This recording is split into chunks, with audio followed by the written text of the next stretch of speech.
Velho Testamento, lição número 71.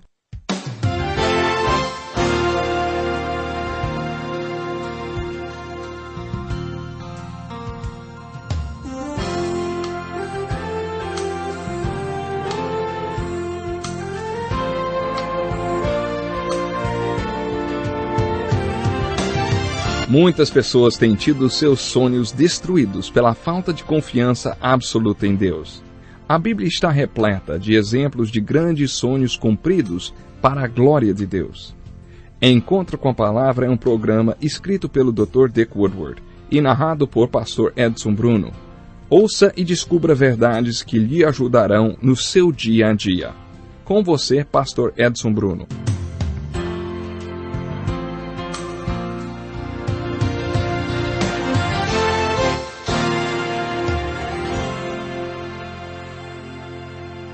Você gosta de histórias empolgantes? Então fique conosco por alguns minutos e ouça.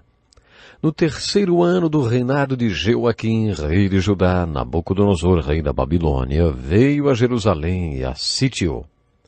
E o Senhor entregou Jeoaquim, rei de Judá, nas suas mãos e também alguns dos utensílios do templo de Deus. Ele levou os utensílios para o templo do seu Deus na terra de Sinear e os colocou na casa do tesouro do seu Deus. Depois o rei ordenou a Aspenaz, o chefe dos oficiais da sua corte, que trouxesse alguns dos israelitas da família real e da nobreza. Jovens sem defeito físico, de boa aparência, cultos, inteligentes, que dominassem os vários campos do conhecimento e fossem capacitados para servir no palácio do rei. Ele deveria ensinar-lhe a língua e a literatura dos babilônios. De sua própria mesa, o rei designou-lhes uma porção diária de comida e de vinho. Eles receberiam um treinamento durante 3 anos e depois disso passariam a servir ao rei. Entre esses estavam alguns que vieram de Judá: Daniel, Ananias, Misael e Azarias. O chefe dos oficiais deu-lhes novos nomes. A Daniel deu o nome de Beltesazar, a Ananias, Sadraque, a Misael, Mesaque e a Azarias, Abednego. Daniel, contudo, decidiu não se tornar impuro com a comida e com o vinho do rei, e pediu ao chefe dos oficiais permissão para se abster deles. Seja bem-vindo para mais um programa Encontro com a Palavra. Estamos estudando os profetas do Velho Testamento. A aula de hoje é parte de um estudo introdutório de toda a Bíblia, do Gênesis ao Apocalipse. O texto que acabei de ler é nosso primeiro contato com Daniel, o 4º profeta maior e o 3º profeta do cativeiro. Como já destaquei antes, a queda de Jerusalém durou 20 anos. Jeoaquim era o rei quando Jerusalém foi sitiada pela primeira vez, quando apenas alguns cidadãos foram levados para a Babilônia. Jeoaquim rendeu-se a Nabucodonosor e o serviu durante 3 anos em Israel, inclusive pagando-lhe tributos. Mas esse não foi o lance mais trágico de Jerusalém. O pior ainda estava por vir. Depois de servir a Nabucodonosor por 3 anos, Jeoaquim rebelou-se. A cidade foi conquistada pela 2ª vez quando o filho de Jeoaquim, Joaquim, que entregou simbolicamente a cidade. Nesta mesma época, o irmão de Jeoaquim, chamado Zedequias, foi feito testa de ferro do rei da Babilônia durante 11 anos. E aí também rebelou-se. A cidade acabou sendo conquistada pela 3ª vez. Desta vez a conquista de Jerusalém foi catastrófica. A cidade foi destruída e todos os cidadãos foram levados cativos para a Babilônia, com exceção dos velhos, dos mais fracos, dos doentes e do profeta Jeremias. Daniel entrou em cena na primeira queda de Jerusalém, quando tinha mais ou menos 14 anos. Essa leva de judeus deportados para a Babilônia não era grande, mas, como descreve o texto que acabei de ler, era um grupo selecionado de pessoas como Daniel e seus amigos. Nabucodonosor disse ao chefe dos oficiais: quero os nobres e príncipes, quero a inteligência jovem, os de boa aparência, cultos e inteligentes. Ele não queria sacerdotes, nem profetas, nem religiosos. Ele queria os estudantes da lei, da medicina, gente jovem e realmente inteligente. Foi nessas condições que Daniel e seus amigos foram levados para a Babilônia. Na providência de Deus, eles foram estrategicamente colocados lá antes que outros cativos deixassem Jerusalém. Ezequiel só foi para a Babilônia 9 anos depois, antes da terceira conquista e antes que grande parte da população também fosse exilada. Deus estava posicionando estrategicamente o ministério na Babilônia para que, quando a maior parte da população chegasse, houvesse alguma influência no palácio de Nabucodonosor a favor do povo. É empolgante ver a providência de Deus entrando em ação de maneira tão dinâmica. O livro de Daniel divide-se em 2 partes. Os 6 primeiros capítulos são uma narrativa histórica. Os capítulos de 7 a 12 são revelações proféticas. Quando pensamos em Daniel e Ezequiel, pensamos também no último livro do Novo Testamento, o Apocalipse. Podemos colocar Daniel, Ezequiel e o apóstolo João em uma mesma categoria de escritores bíblicos. Os 3 estavam exilados quando escreveram seus livros apocalípticos e escatológicos. Só com essa literatura apocalíptica, as revelações e visões, é que temos acesso a uma série de informações. Esses autores são escatológicos porque escreveram a respeito das últimas coisas. Escat, isso mesmo, significa as últimas coisas. Escatologia é o estudo das últimas coisas. No livro de Daniel, capítulo 7, versículo 12, encontramos uma profecia apocalíptica e escatológica. Essa parte do livro é tão difícil de ser entendida como são os livros de Ezequiel e de Apocalipse. Os 6 primeiros capítulos do livro de Daniel são fáceis de serem entendidos porque são uma narrativa histórica repleta de bênçãos. Lembre-se que o versículo-chave para toda e qualquer narrativa histórica da Bíblia que lemos é 1 Coríntios 10, versículo 11. Diz assim: essas coisas aconteceram a eles como exemplos e foram escritas como advertência para nós, sobre quem tem chegado o fim dos tempos. A narrativa histórica desses profetas serve para nós como exemplo e alerta. Por isso, procure pelos exemplos e alertas nos primeiros 6 capítulos de Daniel. Você encontrará vários. Todos os personagens da Bíblia têm os seus pontos negativos e positivos.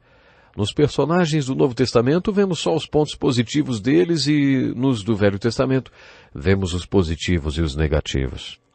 Os personagens do Novo Testamento não são lembrados pelos seus pecados e erros. Eles são lembrados pelas suas vitórias. Por outro lado, a vida espiritual dos personagens do Velho Testamento parece uma montanha russa, cheia de altos e baixos. Daniel e José são uma exceção a essa regra.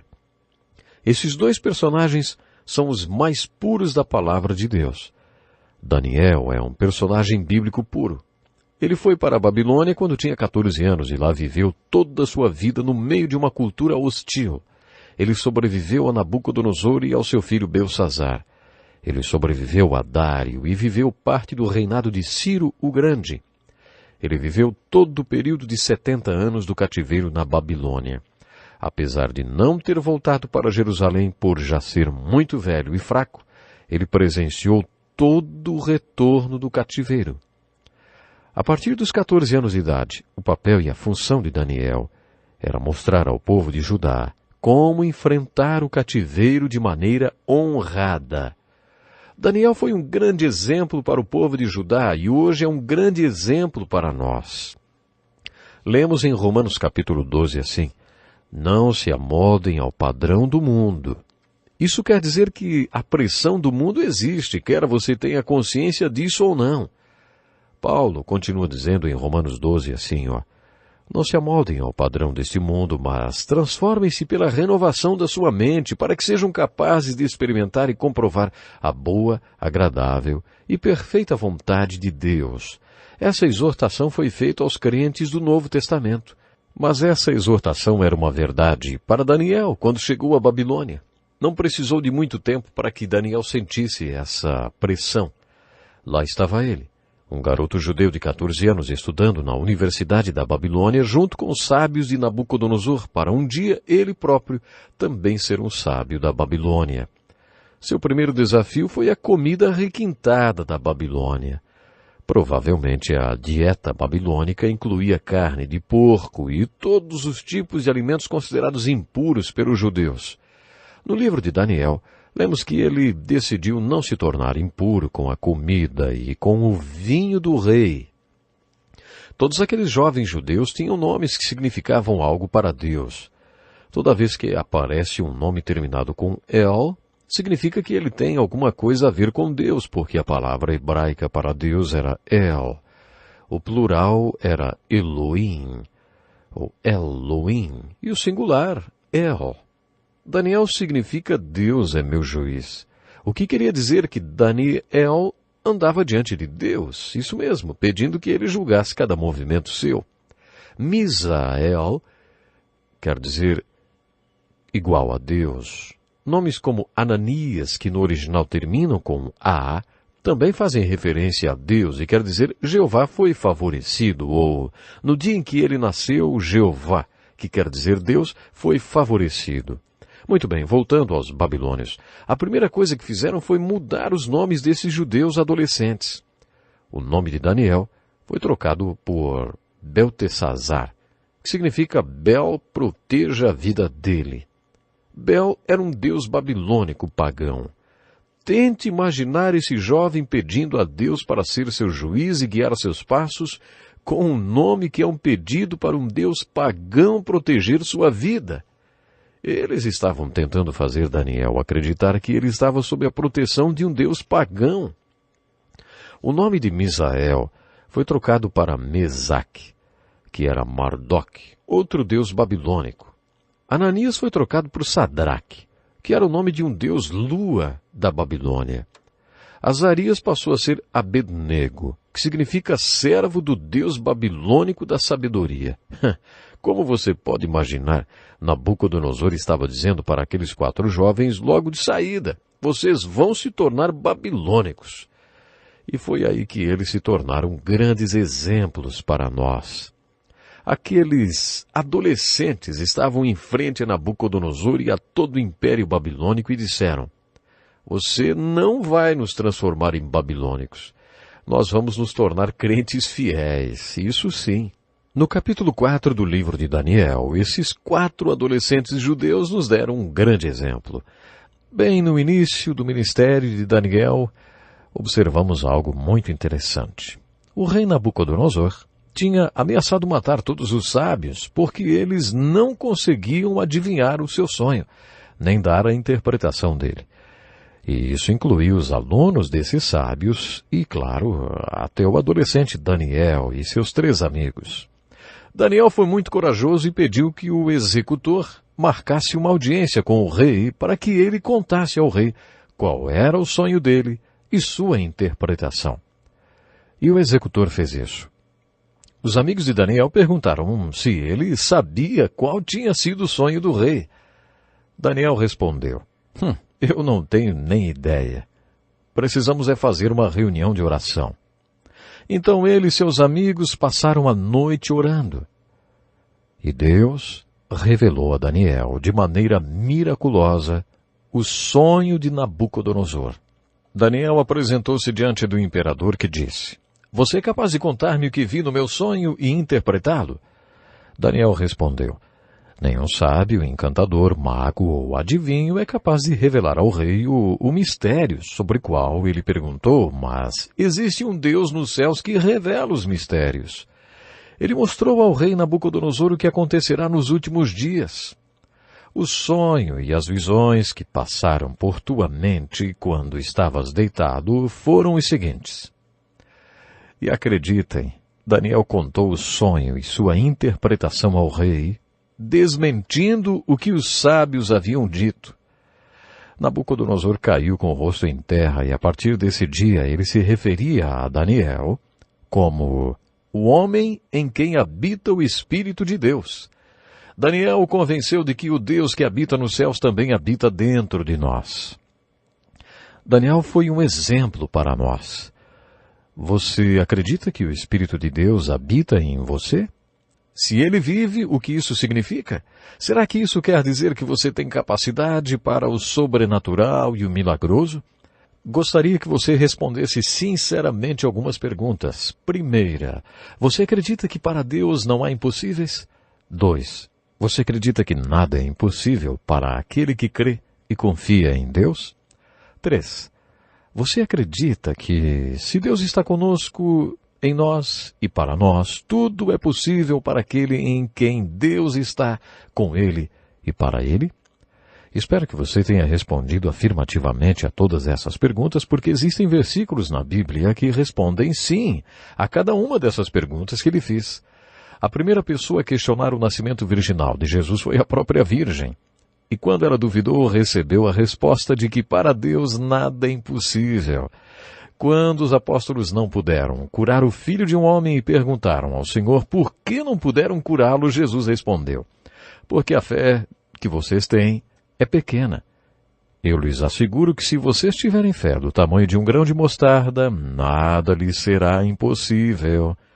Quando os discípulos perguntaram a Jesus quem é que poderia ser salvo, Jesus respondeu: para o homem é impossível, mas para Deus todas as coisas são possíveis. Aquele homem cujo filho estava doente disse a Jesus: se podes fazer alguma coisa, tem compaixão de nós e ajuda-nos. E Jesus respondeu: tudo é possível ao que crê. Daniel, seus 3 amigos e todos os sábios que eram seus professores iam ser mortos por uma ordem de Nabucodonosor. O problema que Daniel estava enfrentando era insolúvel e inevitável. A ameaça de Nabucodonosor de matar todos os sábios era intolerável. Quando ele ordenou: diga-me o que sonhei e qual é a interpretação do sonho, Daniel se viu diante do impossível. No entanto, ele marcou uma audiência com Nabucodonosor e depois fez uma reunião de oração e pediu a Deus para fazer um impossível. Você vai entender por que Daniel é um grande exemplo para nós. O livro de Daniel registra vários milagres e demonstrações do sobrenatural. Os milagres são a revelação e a interpretação do sonho do Nabucodonosor, o resgate dos 3 amigos de Daniel da fornalha, a confissão de fé de Nabucodonosor, a inscrição na parede no capítulo 5 e o resgate de Daniel da cova dos leões. Esses 5 milagres nos revelam algo sobre Daniel. Daniel não estava apenas mostrando sua fé, mas um tipo de fé capaz de enfrentar o cativeiro na Babilônia. Toda a vida de Daniel se passou numa arena política babilônica. A cultura na qual ele viveu não poderia ser mais hostil. Na verdade, Daniel não foi um profeta como Isaías e Jeremias. Daniel foi um leigo que mostrou ao povo de Deus como viver com fé na Babilônia. Deixe-me destacar algumas maneiras usadas por Daniel para mostrar ao povo como passar o cativeiro babilônico. Daniel cria plena e irrestritamente no poder de Deus. Foi por isso que ele marcou uma audiência com Nabucodonosor. Daniel deixou bem claro para Nabucodonosor que não poderia contar qual era o seu sonho e a interpretação. Daniel disse: o Deus vivo e verdadeiro vive em mim. E porque ele vive em mim, tenho a capacidade de fazer o impossível. Tenho a capacidade de fazer milagres sobrenaturais. Daniel realmente acreditava no poder de Deus de maneira absoluta. O último desses 5 milagres foi o da cova dos leões. E a aplicação que tiramos da história de hoje é: o resgate de Daniel da cova dos leões nos mostra a importância que a oração tinha na vida dele. O milagre é realmente incrível. E esse resgate de Daniel mostra a pureza desse personagem bíblico. Como resultado da identificação e interpretação do sonho de Nabucodonosor, Daniel foi colocado em uma posição de destaque na Babilônia. Por causa da presença poderosa de Deus na vida de Daniel, ele foi promovido à posição de primeiro-ministro babilônico. No capítulo 6, vemos que, naturalmente, isso irritou os babilônicos de sangue azul, os aristocratas. Quando você lê os primeiros 6 capítulos de Daniel, observa que são mencionados diferentes reis. Os reis indicam a data histórica do relato. Nos 4 primeiros capítulos, o rei é Nabucodonosor. No capítulo 5 é Belsazar, filho de Nabucodonosor. No capítulo 6, o rei é Dário. Quando você focaliza historicamente esses reis, descobre que esses primeiros 6 capítulos do livro de Daniel cobrem um período de 70 anos. Quando você chega no capítulo 6, observa que os políticos do alto escalão da Babilônia estão com muita inveja de Daniel e querem que ele morra. Eles tentam de todas as formas incriminar Daniel. Jesus poderia ficar frente a frente com seus inimigos e dizer: qual de vocês tem alguma acusação de pecado contra mim, hein? E seus inimigos ficariam silenciosos. A maioria de nós só pode fazer isso na frente dos amigos, né? Nós, com certeza, não vivemos de maneira que nossos inimigos não tenham nenhum pecado do qual nos acusar. Daniel era tão íntegro que nem seus inimigos poderiam acusá-lo de alguma coisa. Eles não achavam nada de errado. A única acusação válida que tinham contra Daniel é que ele orava 3 vezes por dia. 3 vezes ao dia Daniel ia para seu quarto, abria a janela voltada para Jerusalém e ia orar.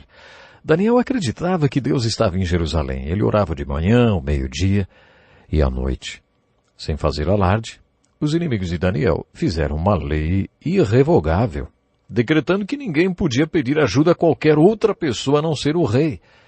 Esta lei não podia ser mudada e dizia que qualquer pessoa que rogasse ajuda a qualquer pessoa, se não ao rei, fosse outro homem ou Deus, seria jogado na cova dos leões. Essa era a única maneira de incriminar Daniel. Será que Daniel parou de orar quando esse decreto foi anunciado? De jeito nenhum. Ele disse: vocês podem decidir o que farão comigo. Vou dizer uma coisa. Eu não consigo viver na Babilônia sem orar. Daniel continuou orando toda a manhã, ao meio-dia e à noite, como sempre tinha feito. E por isso foi jogado na cova dos leões.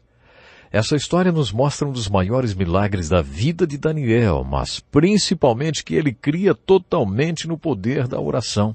Concluímos que quando Deus permitiu que Daniel fosse levado cativo para a Babilônia, Daniel creu na providência e nos propósitos de Deus. Ele creu totalmente. Daniel é um grande exemplo para nós. Quando adolescente, ele já cria totalmente no poder de Deus, no poder da oração e no propósito de Deus em levá-lo para a Babilônia. Foi por isso que possibilitou a Daniel ficar diante de Nabucodonosor, conquistar sua amizade, levá-lo à fé e acabar sendo o conselheiro do homem mais poderoso do mundo. Qual a aplicação que tiramos da vida de Daniel? É fácil. Você enfrenta problemas e pressões que são inevitáveis. Se você pudesse, se livraria desses problemas, dessas pressões? Sabe, muitas vezes enfrentamos problemas, crises ou desafios que são inevitáveis. Ficamos sem saída. Às vezes as pressões da vida são intoleráveis. Elas nos fazem deparar com o impossível. A aplicação devocional da vida de Daniel é: quando você enfrenta uma crise desse tipo, você crê totalmente no poder de Deus? Você crê totalmente no poder da oração? Você crê na providência e no propósito de Deus colocando você em lugares onde é forçado a encarar esses problemas?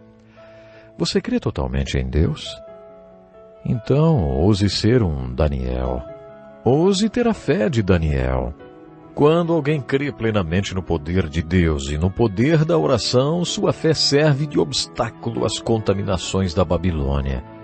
E vai além. Sua fé o faz tomar uma posição espiritual ofensiva. Essa fé faz dos babilônios crentes em Jesus. Infelizmente, o nosso tempo acabou. Leia Daniel. Isso mesmo, leia Daniel. Vale a pena. Nosso tempo se foi, então, até o próximo programa. Que lição importantíssima. Obrigado, Pastor Edson Bruno. Prezado ouvinte, coloque em prática o que você ouviu aqui.